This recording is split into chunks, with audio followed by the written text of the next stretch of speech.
হাল আতাকা হাদিসু দাইফি ইব্রাহিমাল মুকরামিন। নবী, আপনার কাছে কি ইব্রাহিম নবীর সম্মানিত মেহমানদের বৃত্তান্ত পৌঁছেছে? এখানে একটা বিষয় আসছে, মেহমান। কিছুদিন আগে গত শনিবারেই গুরুত্বপূর্ণ একটা ইবাদত মুসলমানরা পালন করেছে। সেই ইবাদতটা ছিল কোরবানি। কোরবানির বিষয়বস্তু সম্পর্কে আপনাদের সামনে আমি গত 1 বছর আগে আলোচনা করে গেছি এই মাঠে।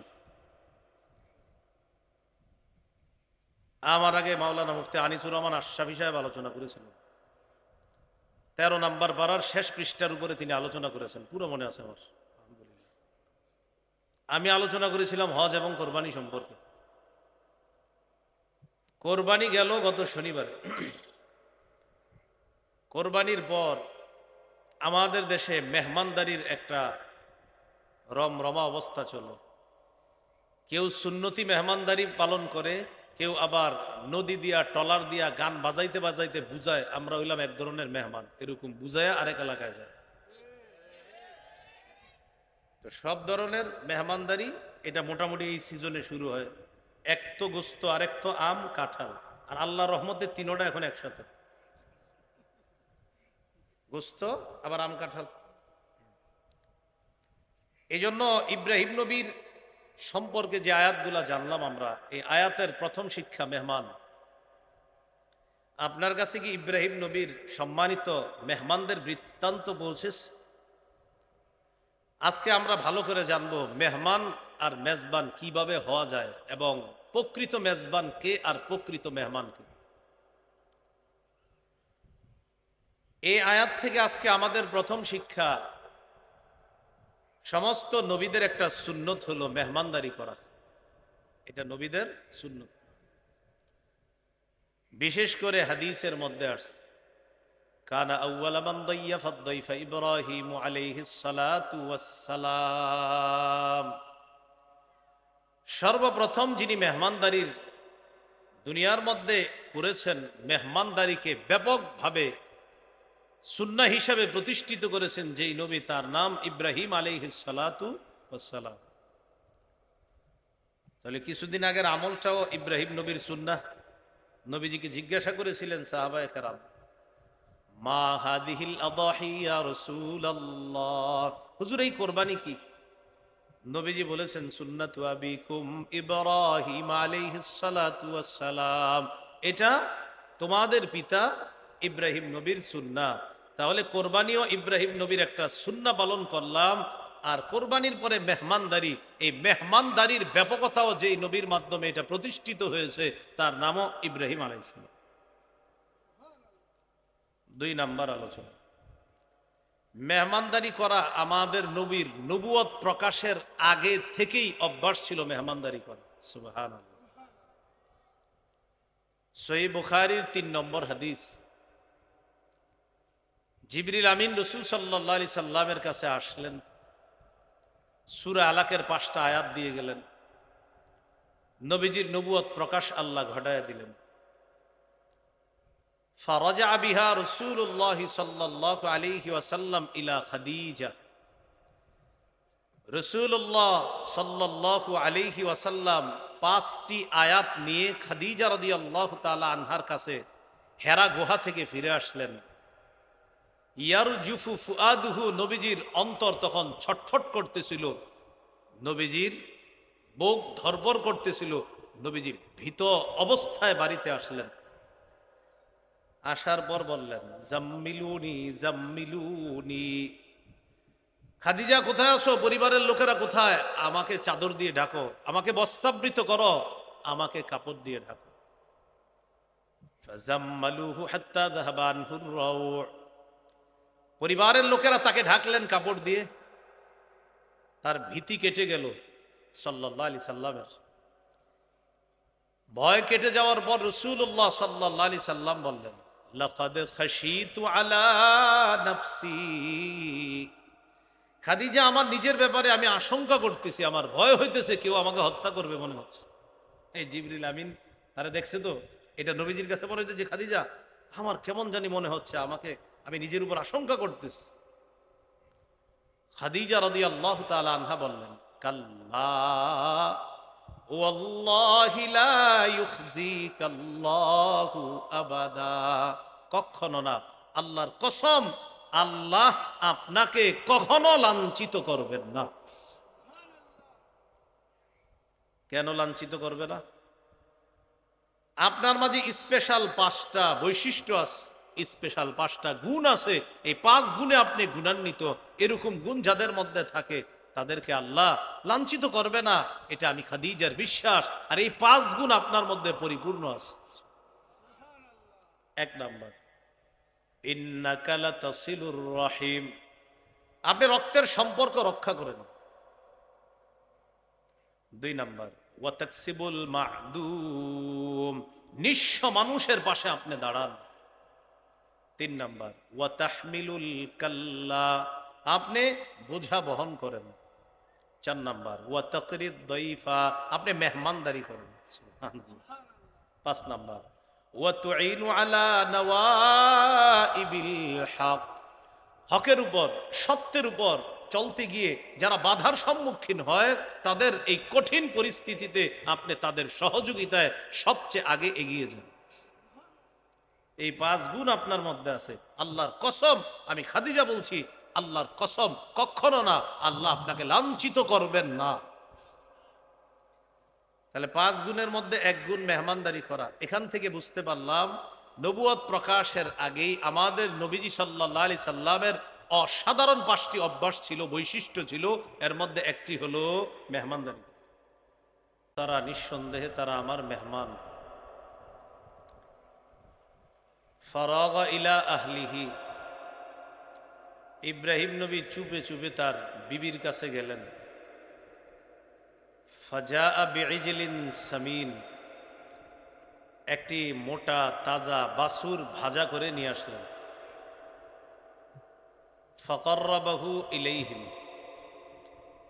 ভাজা করা মোটা তাজা বাছুরটা মেহমানদের সামনে পেশ করলেন, কিন্তু মেহমানরা খায় না। অন্য আয়াতে আছে, ফালাম্মা রাআ আইদিয়াহুম লা তাসিলু ইলাইহি, ইব্রাহিম নবী যখন দেখলেন মেহমানদের হাত খাবারের দিকে পৌঁছতেছে না,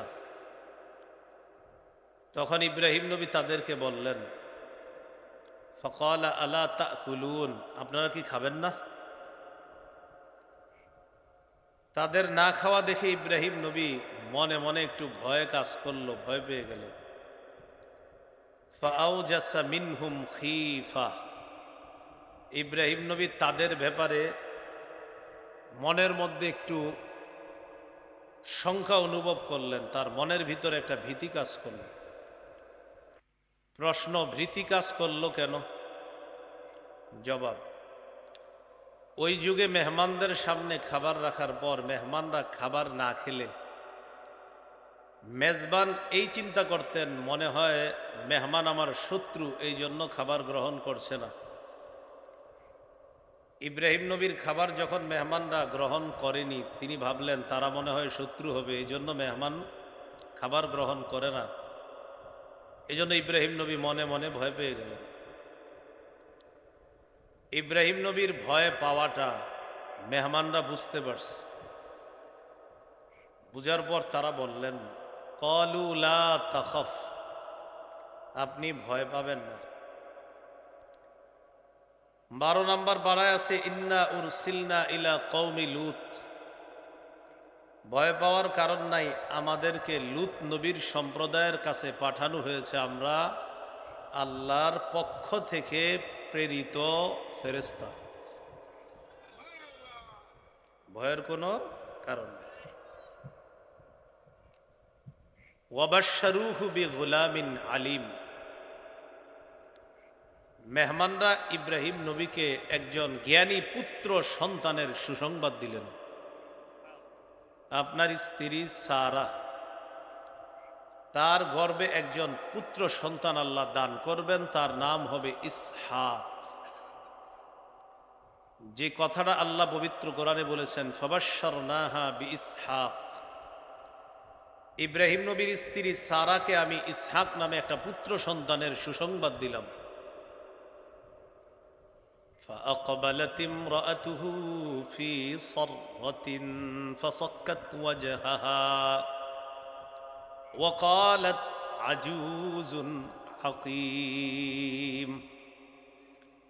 ইব্রাহিম নবীর স্ত্রী সারা ঘরের ভিতর থেকে নিজের গাল চাপড়াইতে চাপড়াইতে বের হতেছে আর বলতেছে, কি বলে, আমার নাকি সন্তান হবে? আজুজুন আকিম, আমি তো একজন বয়োবৃদ্ধা, আকিম বন্ধা। এক তো বৃদ্ধা, সন্তান হওয়ার সম্ভাবনা নাই, আবার বন্ধা, যার সন্তান হয় না, আমার নাকি পুত্র সন্তান হবে? ফেরেশতারা জবাব দিলেন, ক্বালু কাযালিকি ক্বালা রাব্বুক, সারা ব্যাপারটা এমনই, আপনার রব বলেছেন যেহেতু, অতএব বৃদ্ধা বন্ধা নারীর গর্ভ থেকেও আল্লাহ তাআলা পুত্র সন্তান এনে দুনিয়াতে আল্লাহ তার ক্ষমতা প্রকাশ করে দেখায় দিলেন। এখান থেকে ছোট্ট একটা শিক্ষা এবং গুরুত্বপূর্ণ শিক্ষা, আমরা কিছু পারি না, যা সেটা পারেন কে? আল্লাহ। আমাদের কাছে যেটা অসম্ভব মনে হবে সেটা কার কাছে একদম সহজ? আল্লাহ, আল্লাহর কাছে। এই জন্য সূরা শূরা 49-50 নম্বর আয়াতে আল্লাহ বলেন, লিল্লাহি মুলকুস সামাওয়াতি ওয়াল আরদ ইয়াখলুকু মা ইয়াশা ইয়াহাবু লিমান ইয়াশাউ ইনাসা ওয়া ইয়াহাবু লিমান ইয়াশাউ যুকুর। আসমান জমিনের রাজত্ব আল্লাহর, তিনি যা ইচ্ছা তা সৃষ্টি করেন, যাকে ইচ্ছা তিনি কন্যা দান করেন, যাকে ইচ্ছা তিনি ছেলে সন্তান দান করেন। আও ইউযাউযুহুম যুকরানা ওয়া ইনাসা, অথবা তিনি কাউকে ছেলে মেয়ে উভয়টা দান করেন। ওয়া ইয়াজআলু মান ইয়াশাউ আকীমা, তিনি যাকে ইচ্ছা তাকে বন্ধা বানান। তাহলে আমাদের আকীদাটা একটু বিশুদ্ধ করি। আসমান জমিনের রাজত্ব কার? আল্লাহ। কন্যা সন্তান দেয় কে? আল্লাহ। ছেলে দেয় কে? আল্লাহ। ছেলে মেয়ে উভয়টা দেয় কে? আল্লাহ। ছেলেও হবে না, মেয়ে হবে না, ক্ষমতা কার? আল্লাহ। বন্দা নারীর সন্তান হয় না, এটা আমাদের চোখের দেখা, কিন্তু ওই বন্দা নারীর সন্তান হবে যদি কে চায়? আল্লাহ। আল্লাহ চায়। তো ফেরেশতারা বললেন, ক্বালু কাযালিকি ক্বালা রাব্বুক, ফেরেশতারা বললেন, সারা আপনার রব এমনটি বলেছেন, আর রব যেহেতু বলেছেন সেটা হতেই হবে, হবেই হবে, অতএব আপনার পুত্র সন্তান হবে, এ কথাই চূড়ান্ত সত্য, যেহেতু আল্লাহ বলছে। ইন্নাহু হুয়াল হাকীমুল আলীম, তিনি মহাপ্রজ্ঞাময়, মহাজ্ঞানী। এই আয়াতগুলা থেকে অনুবাদগুলো আমরা প্রথমে জানলাম। এবার দেখি আয়াতে কি শিক্ষা আছে আমাদের জন্য। শুরুতে চলে যায় আবার, হাল আতাকা হাদিসু দাইফি ইব্রাহিমাল মুকরামিন, নবী আপনার কাছে কি ইব্রাহিম নবীর সম্মানিত মেহমানদের বৃত্তান্ত পৌঁছেছে? এখানে একটা বিষয় আসছে, মেহমান।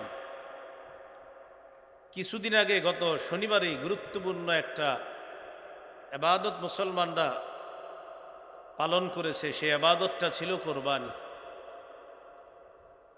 কোরবানির বিষয়বস্তু সম্পর্কে আপনাদের সামনে আমি গত 1 বছর আগে আলোচনা করে গেছি এই মাঠে। আমার আগে মাওলানা মুফতি আনিসুর রহমান আশরাফি সাহেব আলোচনা করেছিলেন। 13 নম্বর পারার শেষ পৃষ্ঠার উপরে তিনি আলোচনা করেছেন, পুরো মনে আছে আমার, আলহামদুলিল্লাহ। আমি আলোচনা করেছিলাম হজ এবং কোরবানি সম্পর্কে। কোরবানি গেল গত শনিবারে। কোরবানির পর আমাদের দেশে মেহমানদারির একটা রমরমা অবস্থা চলে। কেউ সুন্নতি মেহমানদারি পালন করে, কেউ আবার নদী দিয়া টলার দিয়া গান বাজাইতে বাজাইতে বুঝায় আমরা হইলাম এক ধরনের মেহমান, এরকম বুঝায় আরেক এলাকায় যায়। তো সব ধরনের মেহমানদারি এটা মোটামুটি এই সিজনে শুরু হয়। এক তো গোস্ত, আরেক তো আম, কাঁঠাল, আর আল্লাহর রহমতে তিনোটা এখন একসাথে, গোস্ত আবার আম কাঁঠাল। এই জন্য ইব্রাহিম নবীর সম্পর্কে যে আয়াতগুলা জানলাম আমরা, এই আয়াতের প্রথম শিক্ষা মেহমান। আপনার কাছে কি ইব্রাহিম নবীর সম্মানিত মেহমানদের বৃত্তান্ত পৌঁছেছে? আজকে আমরা ভালো করে জানবো মেহমান আর মেজবান কিভাবে হওয়া যায়, এবং প্রকৃত মেজবান কে আর প্রকৃত মেহমান কে। এই আয়াত থেকে আজকে আমাদের প্রথম শিক্ষা, সমস্ত নবীদের একটা সুন্নত হলো মেহমানদারি করা। এটা নবীদের সুন্নত। বিশেষ করে হাদিসের মধ্যে আসছে, কানা আউয়ালা মান দাইয়াফা দাইফা ইব্রাহিম আলাইহিস সালাতু ওয়াস সালাম। সর্বপ্রথম যিনি মেহমানদারির দুনিয়ার মধ্যে করেছেন, মেহমানদারিকে ব্যাপকভাবে সুন্নাহ হিসাবে প্রতিষ্ঠিত করেছেন যেই নবী, তার নাম ইব্রাহিম আলাইহিস সালাতু ওয়াস সালাম। তাহলে কিছুদিন আগের আমলটাও ইব্রাহিম নবীর সুন্নাহ। নবীজিকে জিজ্ঞাসা করেছিলেন সাহাবায়ে কেরাম, মা হাদিহিল আদাহি ইয়া রাসূলুল্লাহ, হুজুর এই কোরবানি কি? নবীজি বলেছেন, সুন্নাতু আবিকুম ইব্রাহিম আলাইহিস সালাতু ওয়াস সালাম, এটা তোমাদের পিতা ইব্রাহিম নবীর সুন্নাহ। তাহলে কোরবানিও ইব্রাহিম নবীর একটা সুন্নাহ পালন করলাম। আর কোরবানির পরে মেহমানদারি, এই মেহমানদারির ব্যাপকতাও যেই নবীর মাধ্যমে এটা প্রতিষ্ঠিত হয়েছে, তার নামও ইব্রাহিম আলাইহিস সালাম। 2 নাম্বার আলোচনা, মেহমানদারি করা আমাদের নবীর নবুয়ত প্রকাশের আগে থেকেই অভ্যাস ছিল মেহমানদারি করা। সুবহানাল্লাহ। সহিহ বুখারীর 3 নম্বর হাদিস, জিবরিল আমিন রাসূল সাল্লাল্লাহু আলাইহি সাল্লামের কাছে আসলেন, সূরা আলাকের 5টা আয়াত দিয়ে গেলেন। নবীজির নবুয়ত প্রকাশ আল্লাহ ঘটায় দিলেন। ফারাজা বিহা রাসূলুল্লাহ সাল্লাল্লাহু আলাইহি ওয়াসাল্লাম ইলা খাদিজা। রাসূলুল্লাহ সাল্লাল্লাহু আলাইহি ওয়াসাল্লাম 5টি আয়াত নিয়ে খাদিজা রাদিয়াল্লাহু তাআলা আনহার কাছে হেরা গুহা থেকে ফিরে আসলেন। ইয়ারজুফু ফুআদুহু, নবীজির অন্তর তখন ছটফট করতেছিল, নবীজির বুক ধরপর করতেছিল। নবীজি ভীত অবস্থায় বাড়িতে আসলেন। আসার পর বললেন, জাম্মিলুনি জাম্মিলুনি, খাদিজা কোথায় আছো? পরিবারের লোকেরা কোথায়? আমাকে চাদর দিয়ে ঢাকো, আমাকে বস্ত্রাবৃত করো, আমাকে কাপড় দিয়ে ঢাকো। ফাজাম্মালুহু হাত্তা যাহাবা আনহুর রাউ', পরিবারের লোকেরা তাকে ঢাকলেন কাপড় দিয়ে। তার ভীতি কেটে গেল সাল্লাল্লাহু আলাইহি সাল্লামের। ভয় কেটে যাওয়ার পর রাসূলুল্লাহ সাল্লাল্লাহু আলাইহি সাল্লাম বললেন, লাকাদ খাশিতু আলা নাফসি, খাদিজা আমার নিজের ব্যাপারে আমি আশঙ্কা করতেছি, আমার ভয় হইতেছে কেউ আমাকে হত্যা করবে মনে হচ্ছে। এই জিবরিল আমিন তারা দেখছে তো, এটা নবীজির কাছে বলে যে খাদিজা আমার কেমন জানি মনে হচ্ছে, আমি নিজের উপর আশঙ্কা করতেছি। খাদিজা রাদিয়াল্লাহু তাআলা আনহা বললেন, কাল্লা ওয়াল্লাহি লা ইউখজিকাল্লাহু আবাদা, কখনো না, আল্লাহর কসম, আল্লাহ আপনাকে কখনো লাঞ্ছিত করবেন না। কেন লাঞ্ছিত করবে না? আপনার মাঝে স্পেশাল 5টা বৈশিষ্ট্য আছে, স্পেশাল 5টা গুণ আছে। এই 5 গুণে আপনি গুণান্বিত। এরকম গুণ যাদের মধ্যে থাকে তাদেরকে আল্লাহ লাঞ্ছিত করবে না, এটা আমি খাদিজার বিশ্বাস। আর এই 5 গুণ আপনার মধ্যে পরিপূর্ণ আছে। 1 নাম্বার, ইন্নাকা লাতাসিলুর রাহিম, আপনি রক্তের সম্পর্ক রক্ষা করেন। 2 নাম্বার, ওয়া তাকসিবুল মা'দুম, নিঃস্ব মানুষের পাশে আপনি দাঁড়ান। 3 নাম্বার, ওয়া তাহমিলুল কাল্লা, আপনি বোঝা বহন করেন।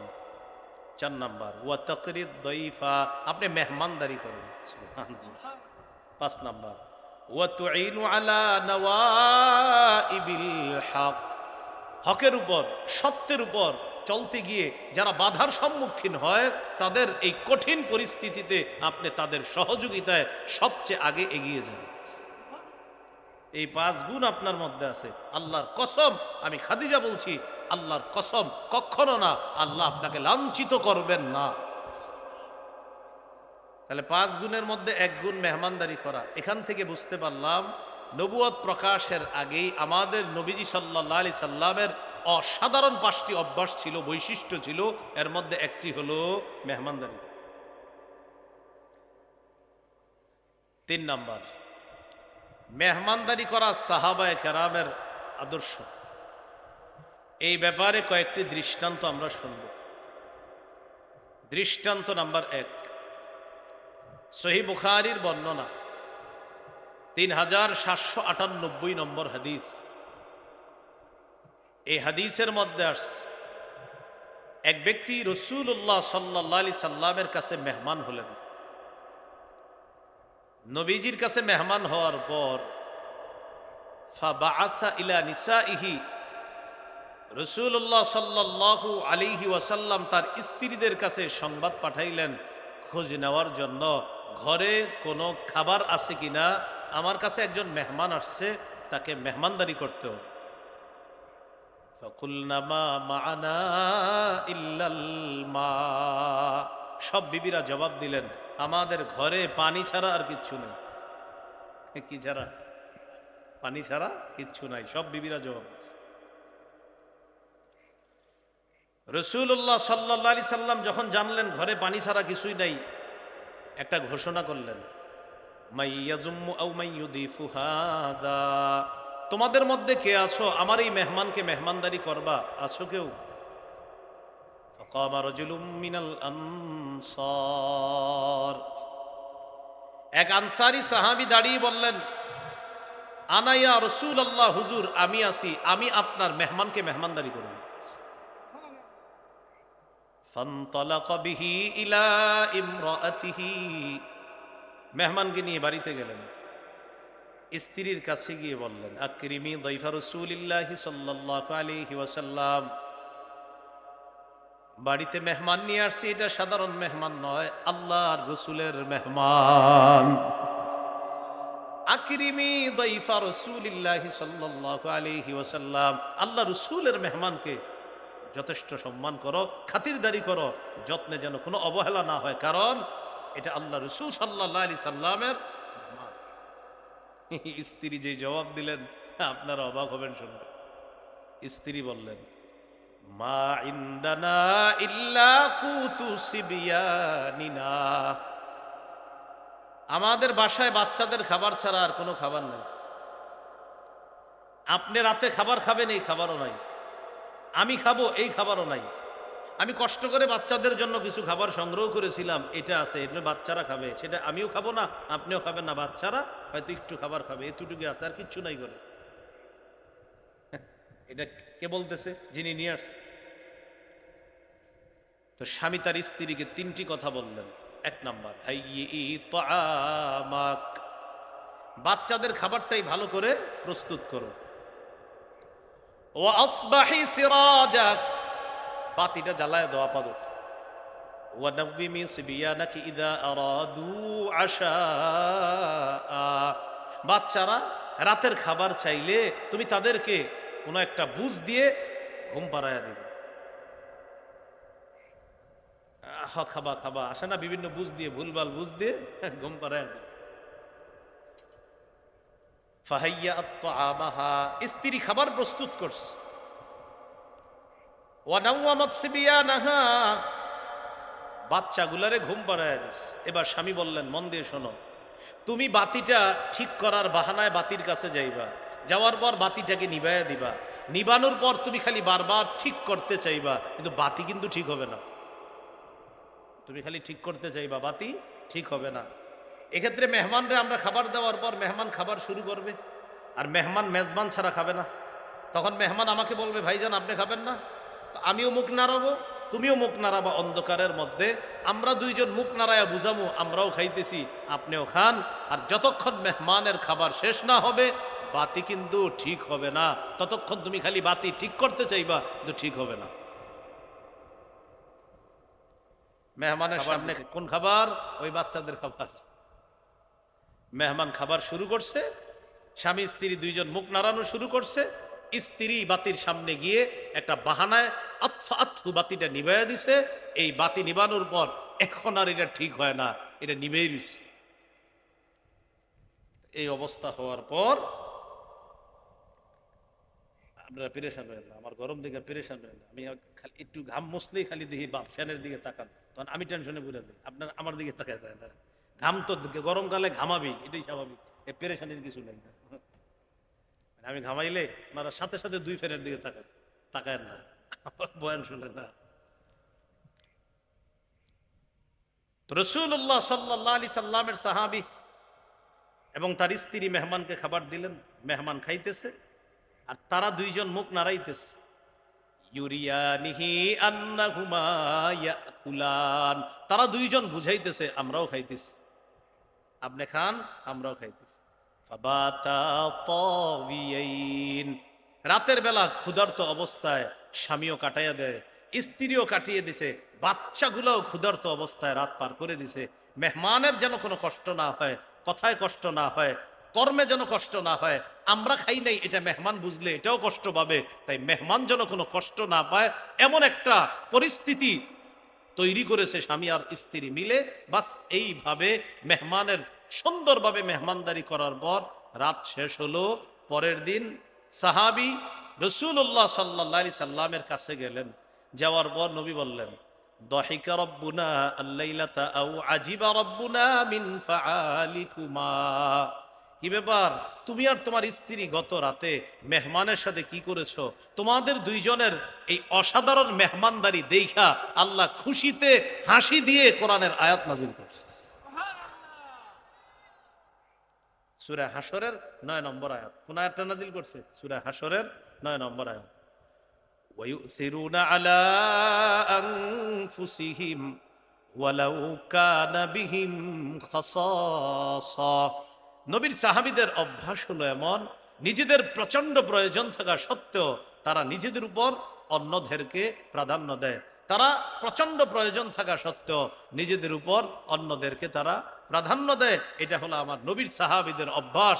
সাহাবীদের এই সুন্দর অভ্যাসের প্রশংসা করে আল্লাহ তাআলা সূরা হাশরের আয়াত নাযিল করেছেন। এই হলো সাহাবীদের মেহমানদারি। একটা দৃষ্টান্ত, আর একটা দৃষ্টান্ত দেখি। ইবনে আবিদ দুনিয়া হাদিসের একটা কিতাব, 20 নম্বর হাদিস। এই হাদিসের মধ্যে আছে, কানা আসহাবুস সুফফাতি ইদা আমসাউ ইনতালাকার রাজুলু বির রাজুল ওয়ার রাজুলু বির রাজুলাইন। মদিনায় নবীজির প্রতিষ্ঠিত একটা মাদ্রাসা আছে, মাদ্রাসাতুস সুফফা। ওই মাদ্রাসাতুস সুফফার ছাত্রদেরকে বলা হয় আসহাবুস সুফফা। আসহাবে সুফফা বা ওই মাদ্রাসার ছাত্র যারা, তারা পড়াশোনা করতেন। সাহাবীরা রাতের বেলা কি করতেন? কেউ একজন ছাত্র তার বাসায় নিয়ে যেতেন, কেউ দুইজন ছাত্র তার বাসায় নিয়ে যেতেন মেহমানদারি করার জন্য, যেটা বর্তমান জামানায় আমরা বলি জায়গির বা লজিং। জায়গির বা লজিং। তো এইভাবে একজন দুইজন নিয়ে যাইতেন। ফাআম্মা সাদ ইবনে উবাদা ফাকানা ইয়ানতালিকু বিসামানিনা কুল্লা লাইলা। কোন সাহাবী একজন নিয়ে যাইতেন, কোন সাহাবী দুইজন নিয়ে যাইতেন। আল্লাহ রাসূলের একজন সাহাবী নাম সাদ ইবনে উবাদা। এই সাদ ইবনে উবাদা প্রতি রাতে 80 জন মুসলমানের মেহমানদারি করতেন। কয়জন? প্রতি মাসে, প্রতিদিন রাতে। হ্যাঁ, কেউ একজন নিয়ে যাইতেন, কেউ দুইজন। সাদ ইবনে উবাদা 80 জন সাহাবীর মেহমানদারি করতেন প্রতি রাতে। আরেকটা দৃষ্টান্ত দেখি, ইবনে আবিদ দুনিয়া 49 নম্বর হাদিস। আব্দুল্লাহ ইবনে ওমর রাদিয়াল্লাহু তাআলা আনহুমা তিনি বলেন, আহাব্বুত তাআমি ইলাল্লাহ মা কাসুরাত আলাইহিল আইদি। ওই খাবার আল্লাহর কাছে সবচেয়ে প্রিয়, সবচেয়ে পছন্দনীয় যেই খাবারের উপর বেশি হাত পড়ে। বেশি হাত পড়ে মানে যেই খাবারে মেহমানের সংখ্যা বেশি হয়, ওই খাবারটা আল্লাহর কাছে সর্বাধিক পছন্দনীয় খাবার হয়। তাহলে দেখেন তো, মেহমানদারি করার কত ফজিলত আমরা কামাই করতে পারি, শুধু নিয়তের স্বচ্ছতা দরকার। কি দরকার? নিয়তের স্বচ্ছতা। প্রতিদিন কিন্তু আপনার এই কোরবানির পরে হয়তো মেহমান হইতেছেন, না হয় আপনার বাড়িতে মামা আসতেছে, অমুকে আসতেছে, ব্যয় আসতেছে, মেয়ের জামাই আসতেছে, তারা বেড়াইতে আসতেছে। আর একটা দৃষ্টান্ত নেই, নতুন বিয়ে করছে এক সাহাবী, সহিহ বুখারীর বর্ণনা 5597 নম্বর হাদিস। এক সাহাবী নতুন বিয়ে করছে, নাম আবু উসাইদ আস-সাঈদী। হাদিসের বর্ণনাকারী সাহাবীর নাম সাহল ইবনে সাদ আস-সাঈদী, আর যার ব্যাপারে বর্ণনা করছে তার নাম আবু উসাইদ আস-সাঈদী। তিনি হলেন নতুন দুলা, বিয়ে করছে। বিয়ে করার পর তিনি অলিমার অনুষ্ঠান করলেন, আয়োজন করলেন। অলিমা মানি ছেলের বাড়িতে অনুষ্ঠান, ওই অনুষ্ঠানে উভয় পক্ষের লোকেরা খাবে। আর বর্তমানে তো আপনার অলিমা হয় না, বর্তমানে হয় বরযাত্রী। বরযাত্রী মানি, বরযাত্রী বলা হয় কন্যার বাবার গলায় পাড়া দিয়ে হলেও 300 জন গিয়ে খেয়ে আসবো, এটাকে বলা হয় বরযাত্রী।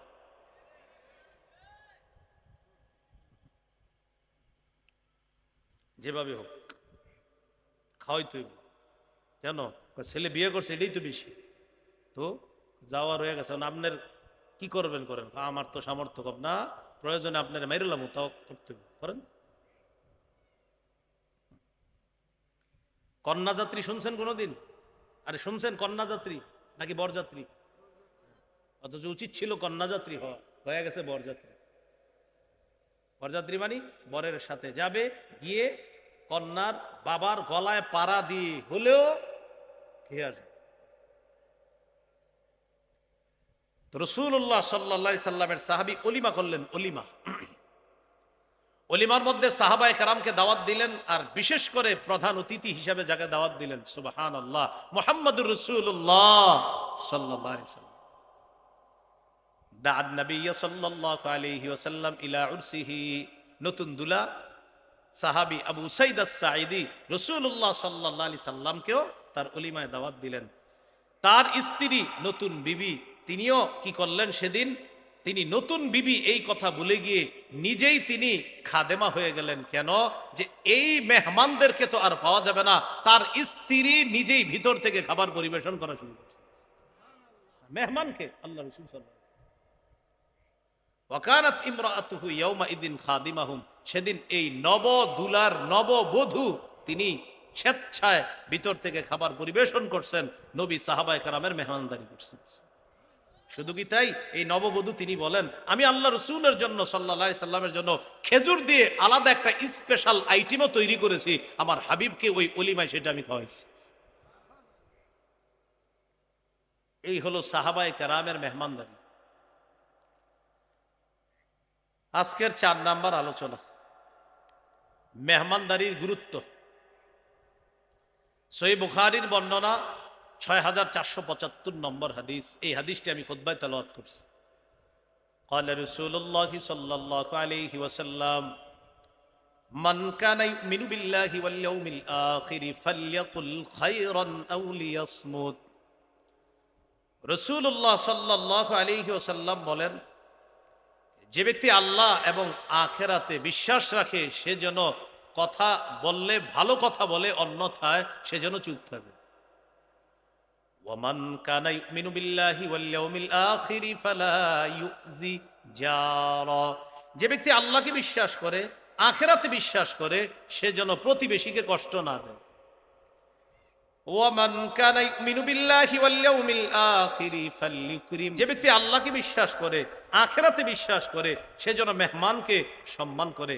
এই হাদিস থেকে মেহমানদারির গুরুত্ব বুঝলাম, যে মেহমানকে সম্মান করা আল্লাহ রাসূল সাল্লাল্লাহু আলাইহি সাল্লাম এটা ঈমানের আলামত হিসাবে সাব্যস্ত করেছে। আরেকটা হাদিস শুনি, সহিহ বুখারীর 1975 নম্বর হাদিস, 1975। এই হাদিসটি আল্লাহ রাসূল সাল্লাল্লাহু আলাইহি সাল্লামের একজন সাহাবীর ব্যাপারে, তার নাম আব্দুল্লাহ ইবনে আমর ইবনুল আস। তিনি সারাদিন রোজা রাখে আর সারা রাত নফল নামাজ পড়ে। রাসূলুল্লাহ সাল্লাল্লাহু আলাইহি সাল্লামের কাছে বিচার গেছে, হুজুর আপনার এক সাহাবী আব্দুল্লাহ ইবনে আমর ইবনুল আস সারাদিন রোজা রাখে আর সারা রাত নামাজ পড়ে, বিবির হক আদায় করে না, চোখের হক আদায় করে না, শরীরের হক আদায় করে না। নবীজির কাছে বিচার গেছে, নবীজি ডাকলেন, ডাকায় নিছে। সাহাবী আব্দুল্লাহ ইবনে আমর ইবনুল আস রাদিয়াল্লাহু তাআলা আনহুকে আল্লাহ রাসূল সাল্লাল্লাহু আলাইহি সাল্লাম বললেন, আলাম উখবার আন্নাকা তাকুমুল লাইলা ওয়া তাসুমুন নাহার। কি ব্যাপার, আমার কাছে সংবাদ এসেছে তুমি নাকি সারা রাত নামাজ পড়ো আর সারাদিন রোজা রাখো। সাহাবী বললেন, জি হুজুর, সঠিক সংবাদ। ফাকাল রাসূলুল্লাহ সাল্লাল্লাহু আলাইহি ওয়াসাল্লাম ফালা তাফআল। নবীজি বললেন, এমনটি আর করবা না, এমনটি আর করবা না। নাম ওয়াকুম, ঘুমাও, ঘুমিয়ে চোখের হক আদায় করবা, শেষ সাথে উঠে তাহাজ্জুদ পড়বা। ওয়াসুম ওয়া আফতির, নফল রোজা মাঝে মাঝে রাখবা, মাঝে মাঝে রাখবা না। নফল রোজা মাঝে মাঝে রাখবা, মাঝে মাঝে রাখবা না। প্রয়োজন হলে মাসে 3টা রাখবা, 13, 14, 15। যদি আরো রাখতে চাও তাহলে সোমবার, বৃহস্পতিবার এই রোজাগুলো তুমি রাখতে পারো। প্রতিদিন নফল রোজা রাখার প্রয়োজন নেই। রাসূলুল্লাহ সাল্লাল্লাহু আলাইহি সাল্লাম বললেন, ইন্না লিআইনিকা আলাইকা হাক্কা, তোমার উপর তোমার চোখের হক আছে। ওয়া ইন্না লিজাসাদিকা আলাইকা হাক্কা, তোমার উপর তোমার শরীরের হক আছে। ওয়া ইন্না লিজাওজিকা আলাইকা হাক্কা, তোমার উপর তোমার বিবির হক আছে। ওয়া ইন্না লিজাউরিকা আলাইকা হাক্কা, তোমার উপর তোমার মেহমানের হক আছে। মেহমানের হক মানে তুমি মেজবান মানুষ, তুমি যদি নফল রোজা রাখো তো মেহমান তোমার বাসায় আসলে কষ্ট পাবে। ভাইজান আপনি খাবেন না, আমি রোজাদার, এটা হলো? তুমি মেজবান, মেজবান মানুষ হয়ে তুমি নফল রোজা রাখবা মেহমানের সামনে, প্রয়োজন নাই।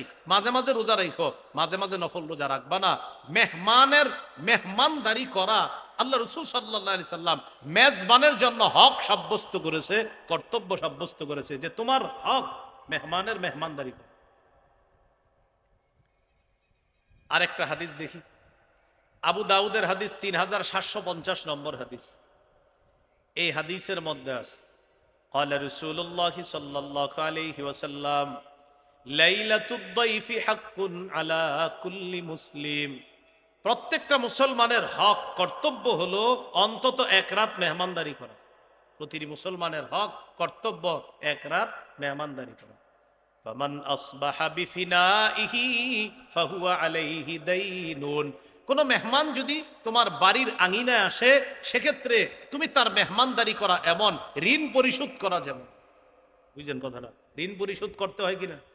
আরে বলেন, ঋণ পরিশোধ করতে হয় কিনা? নবীজি বলেন, ঋণ পরিশোধ করা যেমন ওই মেহমানদারির মেহমানদারি করবা। মেহমানের মেহমানদারি করাটা তোমার ঋণ পরিশোধ করার মতো। মেহমানদারি যেমন করতে হয়, ঋণ পরিশোধ যেমন করতে হয়, মেহমানদারিও তোমার করতে হবে।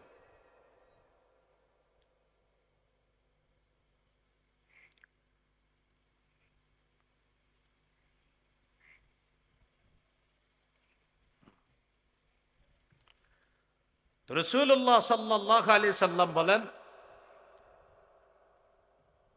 হয়ে গেছে, হ্যাঁ দিতে পারেন। মেহমানদারির মেহমানদারি করা, মেহমানের মেহমানদারি করা, এটা ঋণ পরিশোধ করার মতো হক সাব্যস্ত করেছেন রাসূলুল্লাহ সাল্লাল্লাহু আলাইহি সাল্লাম। এখন আপনারা বলেন, ঋণ কি দিতে হয় কিনা? এক মেহমানদারিও করতে হবে, এটা রাসূল সাল্লাল্লাহু আলাইহি সাল্লাম অধিকার সাব্যস্ত করেছেন।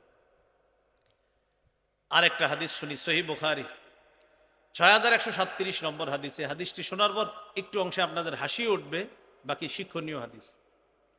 সাহাবায়ে কেরাম রাসূলুল্লাহ সাল্লাল্লাহু আলাইহি সাল্লামের কাছে এসে বললেন, তাবাআসুনা ফানানজিলু বিকওম ফালা ইয়াকরুনানা, হুজুর মাঝে মাঝে আপনি আমাদেরকে বিভিন্ন এলাকায় পাঠান, কিছু এলাকার মধ্যে অনেক মানুষ আমাদেরকে মেহমানদারি করে না, খাবার শেষ হয়ে যায় তো মেহমানদারি করে না।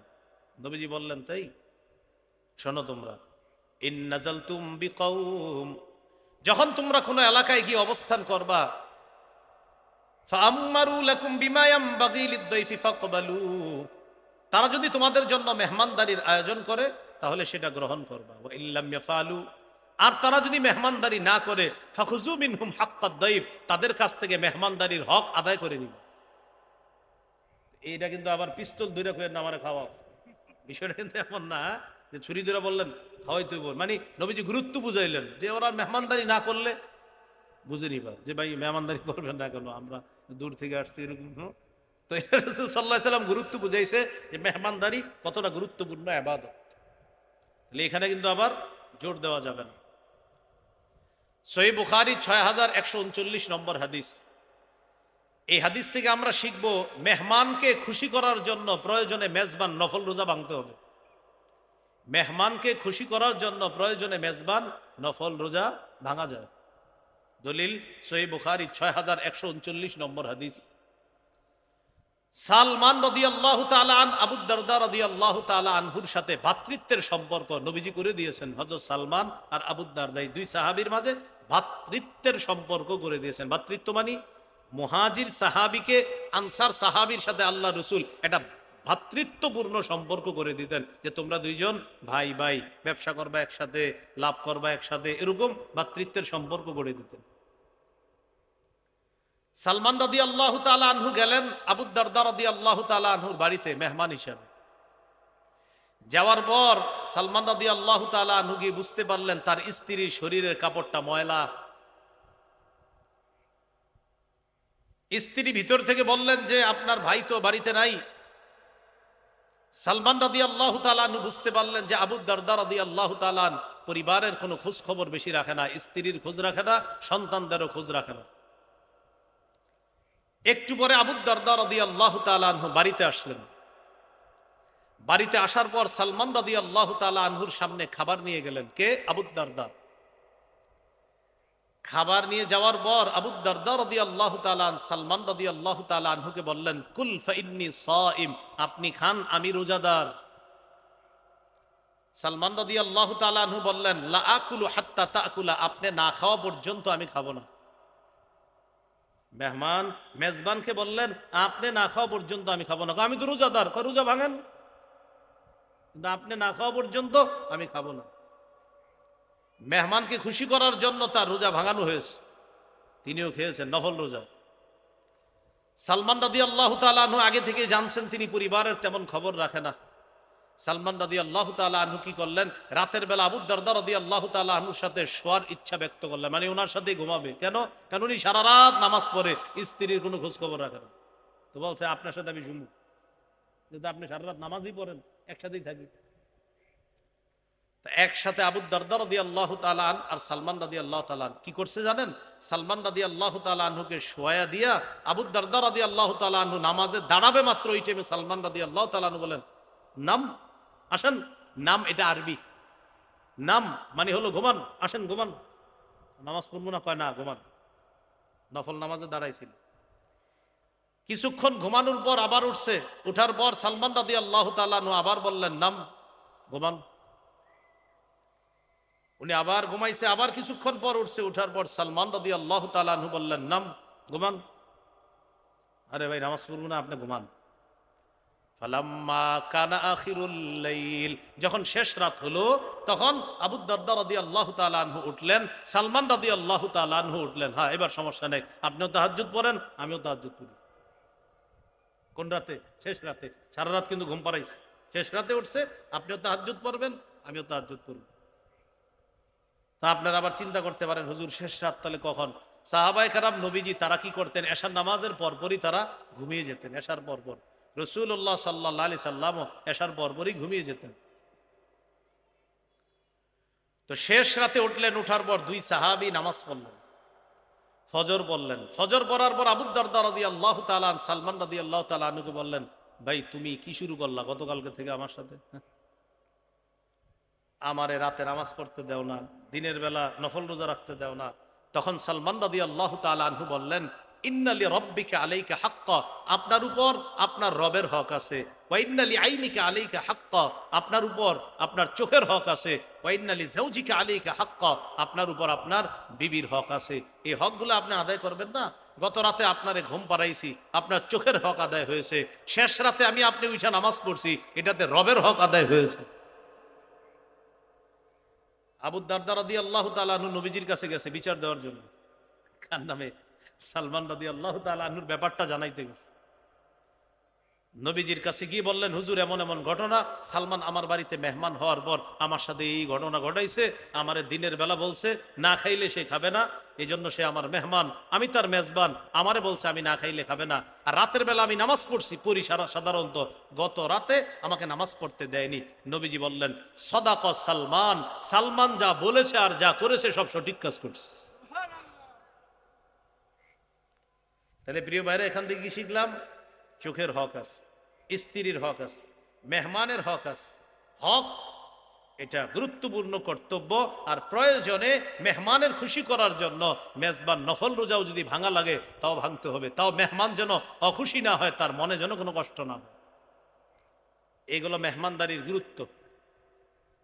5 নম্বর আলোচনা, মেহমানদারির ফজিলত।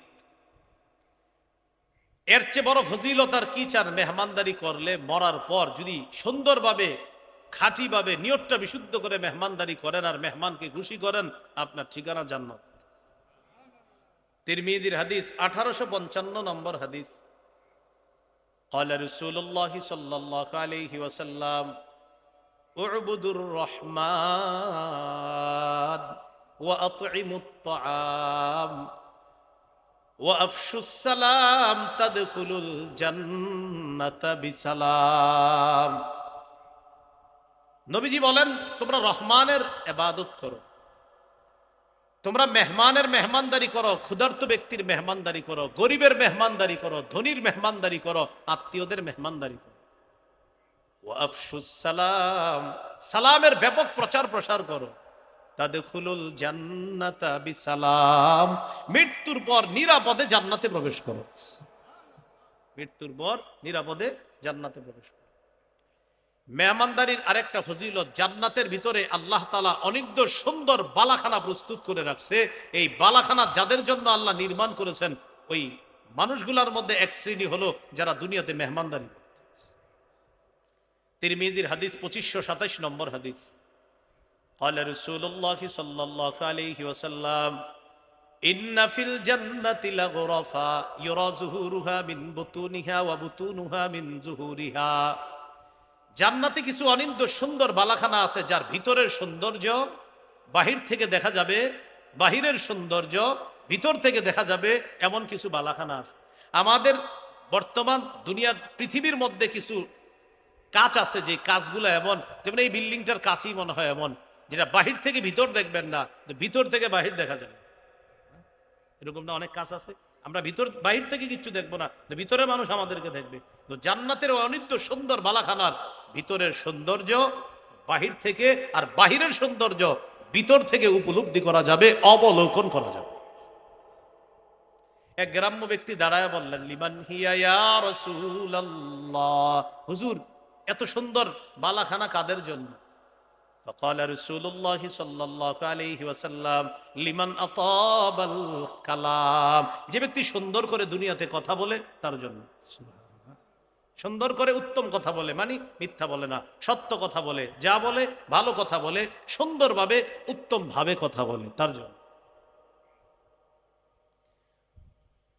ওয়া আদামাত তাআম, যে ব্যক্তি মেহমানদারির অভ্যাসটা নিয়মিত করে, মানে তার একটা অভ্যাসই হলো সে মেহমানদারি করেই খুশি হয়, মানে প্রায় গরিবরে মেহমানদারি করে, ধনীদেরকেও মেহমানদারি করে, আত্মীয়দেরকে মেহমানদারি করে, এই অভ্যাসটা তার প্রায় অভ্যাস, এরকম মেহমানদারি করে। ওয়াসাল্লা বিল্লাইলি ওয়ান নাসু নিয়াম, মানুষ যখন রাতে ঘুমায়, শেষ রাতে মানুষগুলা ঘুমায়, ওই ব্যক্তি উইছা আল্লাহর জন্য তাহাজ্জুদের সালাত আদায় করে, তাদের জন্য এই অনিদ্য সুন্দর বালাখানা আল্লাহ প্রস্তুত করে। আর একটা ফজিলত শুনেন। قال رسول الله صلى الله عليه وسلم لا تزال الملائكة تصلي على أحدكم ما دامت مائدته موضوعة بين يديه حتى يرفع। মেজবানের দস্তরখান যতক্ষণ বিছানো থাকে, এর মানে মেজবানের দস্তরখানে যতক্ষণ মেহমান থাকে, ফেরেশতারা আল্লাহকে বলে, আল্লাহ মেজবানকে মাফ করে দেন, আল্লাহ মেজবানকে মাফ করে দেন, আল্লাহ মেজবানকে মাফ করে দেন। আপনি ঘরের মালিক, আপনারা হলেন মেজবান, আপনাদের ঘরে অতিথি হয়ে মানুষ খাবার খাচ্ছে, ফেরেশতারা বলে, আল্লাহ মেজবানকে মাফ করেন, মেজবানকে মাফ করেন, মেজবানকে মাফ করেন। এই হলো মেহমানদারির ফজিলত। আজকে 6 নম্বর আলোচনা, মেহমানদারির খাবার বরকতি খাবার। বলেন সবাই, মেহমানদারির খাবার কি খাবার? এই জন্য মেহমান ঘরে আসলে মনে করবেন বরকত এসছে। কারণ এই খাবার বরকতি, ইয়াকিন করবেন এটা বরকতি খাবার। হয়তো চোখে দেখি না, কিন্তু আল্লাহ কখনো কখনো দেখায়ও দিচ্ছে। সুবহানাল্লাহ, আল্লাহ দেখায় দিছে, এরকম একটা দৃষ্টান্ত শুনবো কিনা বলেন? সহিহ বুখারী 6141 নম্বর হাদিস। এই হাদিসটি যার ব্যাপারে বলা হবে তিনি পৃথিবীর শ্রেষ্ঠ মুসলিম উম্মত, নাম কি হতে পারে? আবু বকর সিদ্দিক রাদিয়াল্লাহু তাআলা।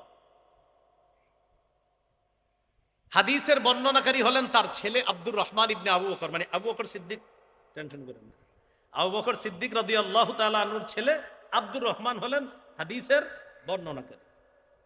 তো তিনি বলেন, যা আবু বকরিন বিদাইফিন আও আদিয়াফ, আমার আব্বা আবু বকর সিদ্দিক রাদিয়াল্লাহু তাআলা একজন অথবা একাধিক মেহমান নিয়ে বাসায় আসছে। তিনি মেহমানদেরকে বাড়িতে রাইখা রাসূলুল্লাহ সাল্লাল্লাহু আলাইহি সাল্লামের কাছে চলে গেছে। নবীজির কাছে যাওয়ার পর তিনি আর আসে না। বাড়িতে কারা? মেহমান। মেহমানরা প্রচন্ড ক্ষুধার্ত, উনি বাড়িতে আসে না। বাড়িতে যারা আছে তারা মেহমানের সামনে খাবার দিছে, মেহমানরা বলতেছে আমাদের মূল মেজবান কোথায়, মানে আবু বকর সিদ্দিক রাদিয়াল্লাহু তাআলা আনহু কোথায়, উনি না আসলে আমরা খাবো না। তো উনি তো নবীজির দরবারে, তিনি রাতের বেলা আসছে।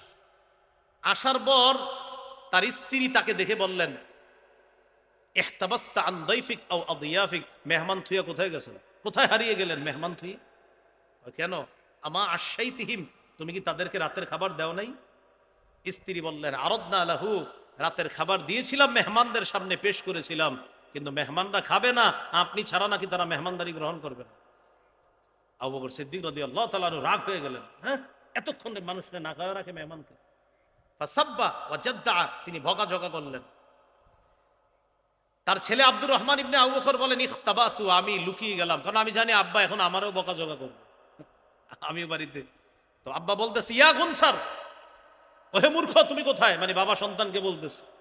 আমি বুঝতেছি আমারে খুঁজতেছে। এখন আমাদের বাংলাদেশি ভাষায় ওইটা কই, মানে যারে বকবে বাবা খুঁজে, ওইটা অপদার্থ ছেলেটা কই গেছে, বাংলাদেশি কথায় বললাম। ছেলে কিন্তু মাস্টার পাস, ছেলে মাস্টার পাস, ছেলে মুহাদ্দিস শাইখুল হাদিস, ছেলেরে বলে তুই একটা মূর্খ। বেচারা কিন্তু শাইখুল হাদিস, বেচারা মুহাদ্দিস, বেচারা মাস্টার পাস। তো বাবা সন্তানকে এটা বলতেই পারে। তো আবু বকর সিদ্দিক রাদিয়াল্লাহু তাআলা আনহু বললেন, কোথায় ওটা? তো আব্দুর রহমান ইবনে আবু বকর বলেন, আমি লুকায় রইছি। আবু বকর সিদ্দিক রাদিয়াল্লাহু তাআলা আনহু বললেন, আল্লাহর কসম লা আতামু, আজকে আমি খাবো না। কেন তোমরা মেহমানদারিতে দেরি করলে? আবু বকর সিদ্দিক রাদিয়াল্লাহু তাআলা আনহুর স্ত্রী বললেন, আল্লাহর কসম আমিও খাবো না, আপনি না খাইলে। কি হয়ে গেল ঘটনাটা? মূল মেজবান তিনি শপথ করলেন খাবেন না। তার স্ত্রী আব্দুর রহমান ইবনে আবু বকর, মানে আব্দুর রহমানের আম্মা, আব্দুর রহমানের আব্বা হলেন আবু বকর রাদিয়াল্লাহু তাআলা, তিনি শপথ করে বললেন আমি খাবো না। তো তিনি বলেন, আম্মাও শপথ করে বলতেছে আব্বা না খাইলে আম্মা খাবে না। এবার দুইজন শপথ করে ফেললো খাবে না। এবার মেহমানের সামনে খাবার দিছে, খাবার দেওয়ার পরে মেহমান বলতেছে আপনি খাবেন না, মানে আবু বকর সিদ্দিক রাদিয়াল্লাহু তাআলা আনহুকে। তখন জানানো হলো তিনি শপথ করছে আজকে খাবে না। মেহমানরা বললেন আল্লাহর কসম তিনি না খাইলে আমরাও খাবো না। শপথ হয়ে গেল কয়টা? তিনটা। প্রধান মেজবান তিনিও খাবেন না, এরপরে যিনি ঘরের আপনার রান্না বান্নার কাজের যিনি মেজবান তিনিও খাবেন না, শপথ করছে। আর মেহমান মূল যারা আজকের অতিথি তারাও শপথ করছে আমরা খাবো না। তিনটা শপথ হয়ে গেছে। আবু বকর সিদ্দিক রাদিয়াল্লাহু তাআলা আনহু বললেন, কান্নাহা জিহি মিনাশ শায়তান, ব্যাপারটা শয়তানের থেকে ঘটতেছে। কার থেকে? শয়তানের। খাবার আনো, শপথ ভাঙো, সবাই খাবো। সুবহানাল্লাহ। শপথ ভাঙছে তিনজন, তিন শ্রেণী শপথ ভেঙে ফেলছে। ভাই কথা বুঝতেছেন তো সবাই? তিন শ্রেণী শপথ ভেঙে ফেলছে। শপথ ভাঙার পর এবার ঘটনাটা কি ঘটছে দেখেন। মেহমানের সামনে যখন খাবার দেওয়া হলো, ফাজআলু লা ইয়ারফাউনা লুকমাতান ইল্লা রাবা মিন আসফালিহা আকসারু মিনহা। মেহমানরা যখনই খাবারের লোকমা উঠায়, যেখান থেকে লোকমা উঠায় সেখানে খাবার বেড়ে যায়, যেখান থেকে লোকমা উঠায় সেখানে নিচ থেকে আরো খাবার আগের চেয়ে বেড়ে যায়। লোকমা উঠায় খাবার বেড়ে যায়, খাবার আর শেষ হয় না। মেহমানরা খাবার খায়, সেখানে আবার আগের চেয়ে খাবার বেড়ে যায়। আব্দুর রহমান ইবনে আবু বকর বলেন, ওই বরকতি খাবার নবীর জন্য পাঠায়া দিল। মেহমানদারির খাবারে বরকত আসেনি? আল্লাহ দেখাইছিনি? অনেক সময় বরকত আছে, আল্লাহ নিশ্চিত বরকত দেয়, হয়তো আমরা দেখতেছি না, কিন্তু উপলব্ধি করতে পারবো হ্যাঁ মেহমানদারিতে বরকত আছে। এই হলো 6 নম্বর আলোচনা। আজকের 7 নম্বর আলোচনা, মেজবানের করণীয়। মানে আমরা যারা মেজবান হব, মেজবানের 1 নম্বর করণীয় মেহমানকে একটু স্বাগত জানানো। এখন এমন এক যুগ আইসা গেছে, এই যুগের কারণে আর স্বাগত জানানোর সুন্নত আদায় হয় না। ব্যয় কোথায় আছেন? ও আচ্ছা আচ্ছা, দেখেন ওই কোনায় এসে একটা মসজিদ আছে, মসজিদের ডান পাশ দিয়ে চিপা একটা রাস্তা আছে, ওইটা দিয়ে ডুইকা আইসা বলুন। ওই যে আপনার এগিয়ে যাওয়া একটু সুন্নত, একটা স্বাগত জানানোর সুন্নত, এই সুন্নতটা থেকে আমাদেরকে বঞ্চিত করা হচ্ছে। ভাইরা, আপনাদেরকে মহব্বতের সাথে বলি, আপনারা একদিনে যদি মেজবান হন, মেহমান আসলে নবীর সুন্নত পালন করার জন্য একটু সামনে গিয়ে স্বাগত জানাবো তো ইনশাল্লাহ। মনে করেন আপনার মেয়ের জামাই আসছে, তো উনি তো বাড়ি চিনুক, একটু এগিয়ে যাবেন, কেমন আছেন। আপনার বেয়াই আপনার বাড়ি চিনুক, তারপরে আপনি একটু স্বাগত জানাবেন তাকে। কেন? আমার নবী মেহমানকে স্বাগত জানিয়েছে, আমিও জানাবো, আমি সুন্নাহ প্রতিষ্ঠিত করবো ইনশাআল্লাহ। সহিহ বুখারীর 53 নম্বর হাদিস। এই হাদিসের মধ্যে আছে রাসূল সাল্লাল্লাহু আলাইহি সাল্লামের কাছে আব্দুল কায়েসের প্রতিনিধি দল যখন আসছে, তখন তিনি বলেছেন মারহাবান বিল কওম, স্বাগতম স্বাগতম বলে তিনি তাদেরকে অভিবাদন জানিয়েছেন। তাহলে মেহমানকে আমরা স্বাগত জানাবো, বলেন ইনশাআল্লাহ। মেজবানের 2 নম্বর করণীয়, মেহমানকে দ্রুত মেহমানদারি করা। মেহমান আসার পর তাকে দ্রুত মেহমানদারি করা। এবার একটা সুন্দর জিনিস আমরা শিখব, বলেন আমার সাথে, তাড়াহুড়া করা, বলেন, শয়তানের কাজ। তবে 5টি বিষয়ে তাড়াহুড়া করা উচিত। আবার বলেন, তাড়াহুড়া করা কার কাজ? তবে কয়টি কাজ মুসলমান তাড়াহুড়া করবে? 5টি। বলেন, 1, মেহমানদারি করা। 2, মৃত ব্যক্তির কাফন দাফন করা। 3, কুমারী মেয়ের দ্রুত বিয়ের ব্যবস্থা করা। 4, ঋণ পরিশোধ করা। 5, তওবা করা। এই 5টি জিনিস বিলম্ব করা যাবে না। তওবা বড় হইলে করবো না, না এখনই করতে হবে, কালকে না, 5 মিনিট পরেও না, 1 মিনিট পরেও না, এখনই করতে হবে। তাহলে তাড়াহুড়া করা কার কাজ? কয়টি কাজে তাড়াহুড়া করা যাবে? 5টি কাজে। এর মধ্যে 1 নাম্বার মেহমানদারি করা, 2 নাম্বার মৃত ব্যক্তির কাফন দাফন করা, 3 নাম্বার কুমারী মেয়েকে দ্রুত বিয়ের ব্যবস্থা করা, 4 নাম্বার ঋণ পরিশোধ করা, 5 নাম্বার দ্রুত তওবা করা। মেজবানের 3 নাম্বার করণীয়, মেহমান আসার পর ঘরে যা আছে নগদ তা মেহমানের সামনে পরিবেশন করা। ঘরে যা আছে, আপাতত যা আছে। সহিহ মুসলিমের বর্ণনা, জাবের রাদিয়াল্লাহু তাআলা আনহুর বাড়িতে একদল সাহাবী আগমন করেছেন। ফাকাররাবা ইলাইহিম খুবজান ওয়া খাল্লা, জাবের রাদিয়াল্লাহু তাআলা আনহু তাদের সামনে রুটি এবং সিরকা দিলেন। ঘরে যা আছে নগদ রুটি এবং সিরকা দেওয়ার পর তিনি বললেন, সামি'তু রাসূলুল্লাহি সাল্লাল্লাহু আলাইহি সাল্লাম ইয়াকুল, আমি রাসূলুল্লাহ সাল্লাল্লাহু আলাইহি সাল্লামকে বলতে শুনেছি, নি'মাল ইদামু আল খাল্লু, সিরকা কতই না উত্তম খাদ্য, উত্তম তরকারি। সুবহানাল্লাহ। আমাদের বাংলাদেশে কি দেয়? আসলেই ট্যাং, লেবু শরবত, নগদ একটা দেয়। তাহলে এটা হলো আপনার মেহমানদারি যিনি করবেন, ঘরে যা আছে নগদ কিছু পরিবেশন করা। মেজবানের 4 নাম্বার করণীয়, এটা একটু মন দেন, বলেন, মেহমান যদি আলেম হয়, বলেন, তাকে বেশি সম্মান করা।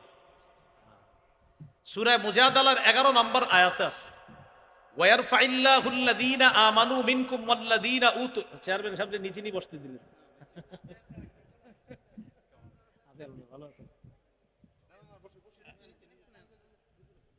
ঠিক আছে, ঠিক আছে, ঠিক আছে, ঠিক আছে। আচ্ছা, যেভাবে কমফোর্ট ফিল করে।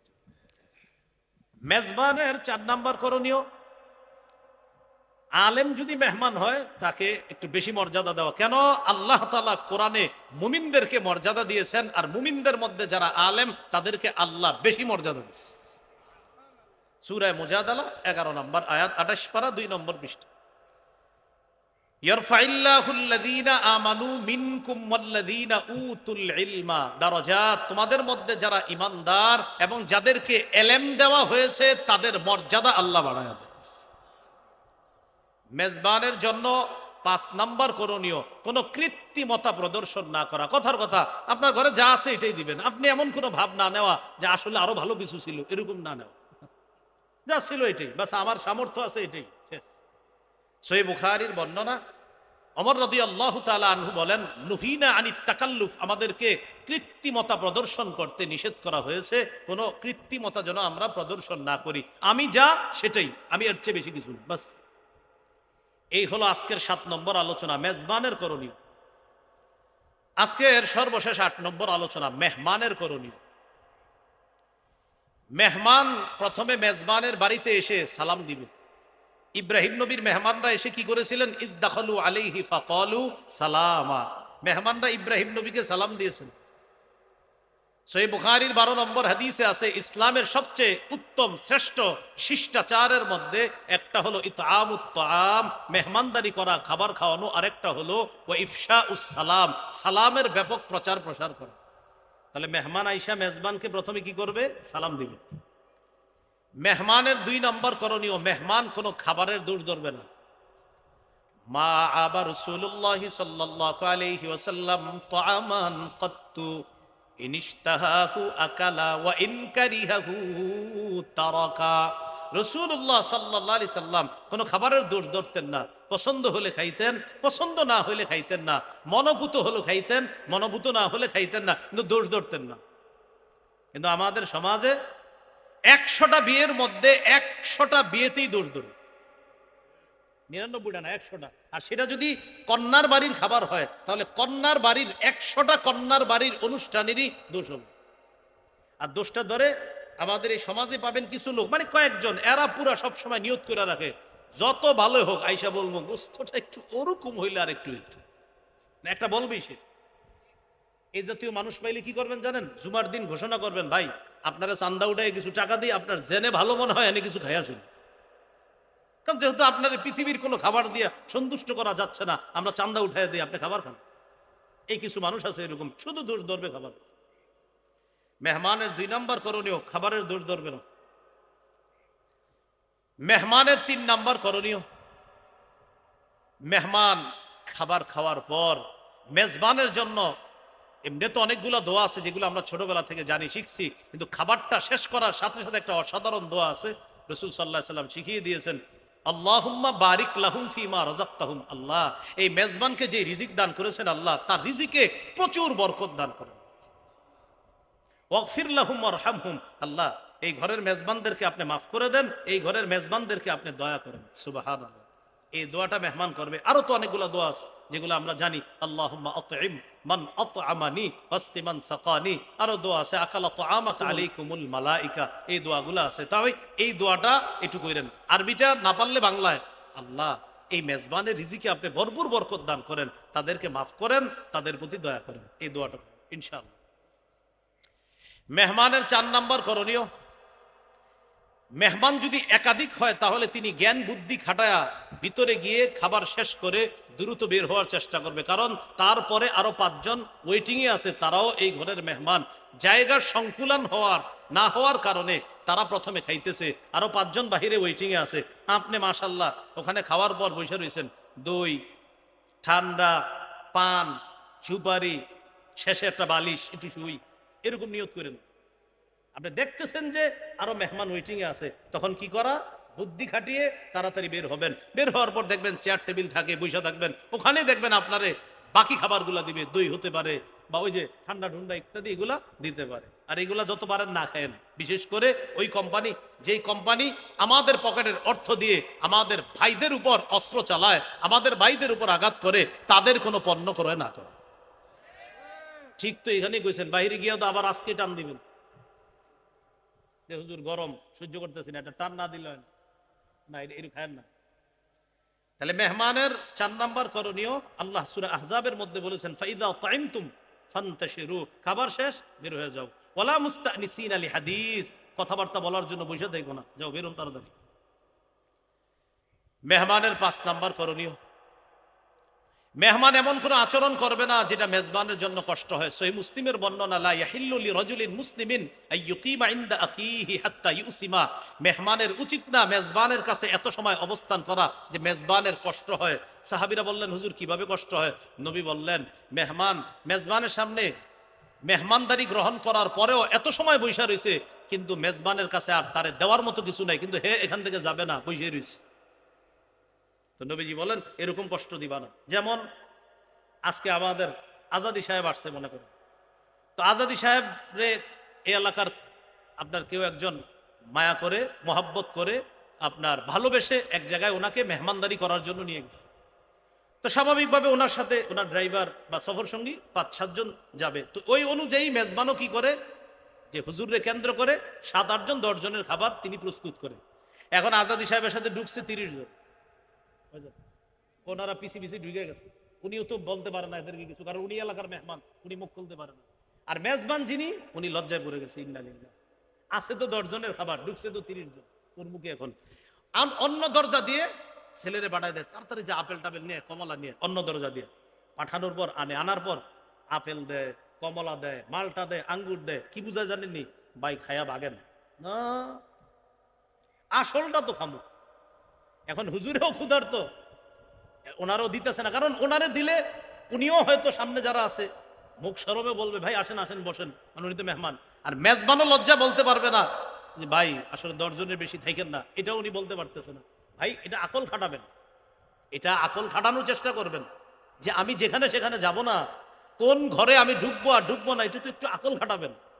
কেন আমি মুসলমান হিসাবে আকলটা আমার থাকবে না যে এই মেজবানের বাড়িতে যে আমি ঢুকলাম তার এখানে আমার জন্য প্রস্তুত আছে কিনা, এটা তো একটু আকল খাটায় বোঝানোর চেষ্টা করা। একটা মানুষের ঘরে আপনি ৩০ জন যদি আয়োজন করে তো এটা বিয়ে হয়ে যায়। এই জন্য ভাই এই বিষয়গুলো মাথায় রাখা, মনে থাকবে তো ইনশাআল্লাহ। এই হলো মেহমানদারি সম্পর্কে ৮টি কথা জানলাম আমরা। আজকে থেকে আমরা মেহমানদারিটাকে সুন্নাহ হিসাবে নিব। কোরবানির পর আমাদের সমাজে, মুসলিম সমাজে সাধারণত প্রচুর মেহমানদারি হয়। এই মেহমানদারি যেন আমাদের জান্নাতে যাওয়ার কারণ হয়, জান্নাতের ওই অনিদ্য সুন্দর বালাখানা পাওয়ার কারণ হয়। আর মেহমানদারি যেন আল্লাহ রসুলের সুন্নাহ জিন্দা করার একটা মাধ্যম আমি হতে পারি। মেহমানদারি যেন গুনাহের কারণ না হয়, গজবের কারণ না হয়। যেমন ওই যে নাচানাচি করে বক্স চালায়, সকাল ৮টা থেকে বক্স বাজে, কি হয়েছে? আজকে এই বাড়িতে মেহমান আসবে, তো মেহমান আসলে বক্স বাজে কেন? আসান একটা ব্যাপার সেবা, এরকম গান চলতে থাকে না। মেহমানদারিটাকে সুন্নাহ হিসাবে নেন, মেহমানদারিটা জান্নাতে যাওয়ার কারণ হিসাবে নেন, মেহমানদারি আল্লাহর কাছ থেকে মুক্তি পাওয়ার একটা কারণ হিসাবে নেন। আল্লাহ তাআলা আমাদের সকলকে ভবিষ্যতে কোরবানির ঈদ সুন্নাহ মোতাবেক এবং কোরবানি পরবর্তী মেহমানদারি আর মেজবান হওয়া সবগুলা কাজ যেন সুন্নাহ মোতাবেক করে এটাকে একটা ইবাদতে আমরা রূপান্তর করতে পারি। আল্লাহ তৌফিক দান করেন। সুবহানাল্লাহি ওয়া বিহামদি, সুবহানাকাল্লাহুম্মা ওয়া বিহামদিকা, আশহাদু আল্লা ইলাহা ইল্লা আনতা, আস্তাগফিরুকা ওয়া আতুবু ইলাইক। আমরা উঠাউঠি করব না, আমরা গর্ব করি আমাদের বাংলাদেশের কয়েকজন আলেমকে নিয়ে। গর্ব কেন? একসাথে ইসলাম প্রচারের কাজ করতেছে, আরেক সাথে জনগণের প্রতিনিধিত্ব করে। এর মধ্যে আমাদের হযরত মাওলানা মুফতি হেদায়েতুল্লাহ খান আজাদী সাহেব অন্যতম। মাশাআল্লাহ, চেয়ারম্যান, আমরা এমপি হিসাবে দেখবো ইনশাআল্লাহ। আল্লাহ তৌফিক দান করেন। এবং হযরতের কাছে আবদার থাকবে খেলাফত প্রতিষ্ঠিত করার জন্য হযরত যেন আরো ব্যাপক ভূমিকা রাখতে পারে ইনশাআল্লাহ, এবং এই নিয়ে যেন আরো কাজ করতে পারে। তিনি সহ আরো যারা আছে মাঠ ময়দানে কাজ করতেছে যারা, এবং যারা রাষ্ট্রীয়ভাবে বিভিন্ন কাজ করতেছে, তারা যেন ব্যাপকভাবে এই চেষ্টাটা চালায় যে আমাদের দেশে ইসলামী হুকুমত কিভাবে কায়েম করা যায়। আমরা তাদের সহযোগী হিসেবে থাকবো ইনশাআল্লাহ। আল্লাহ তাআলা তৌফিক দান করেন। আমিন। ওয়া আখিরু দাওয়ানা আলহামদুলিল্লাহি রাব্বিল আলামিন। আসসালামু আলাইকুম।